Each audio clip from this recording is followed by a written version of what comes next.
নমস্কার, আমি প্রত্যুষ ঘোষ, সঙ্গীত শিল্পী এবং মেট্রো রেলের আধিকারিক।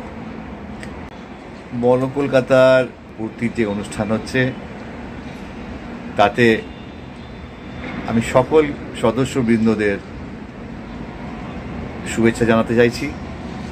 সকলে এরমভাবে বড় কলকাতার সঙ্গে থাকুন।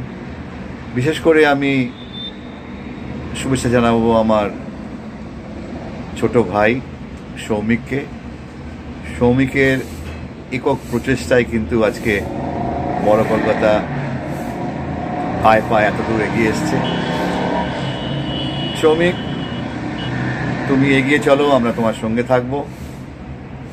এরকম অনুষ্ঠান কেন 50 বছর পূর্তিতেও আমরা থাকবো। বড় কলকাতাকে আমরা আরেকবার খুব শুভেচ্ছা জানাচ্ছি যে বড় কলকাতা এইভাবে এগিয়ে যাক। অনুষ্ঠানে আমি তো থাকবোই, আপনারা আসছেন তো।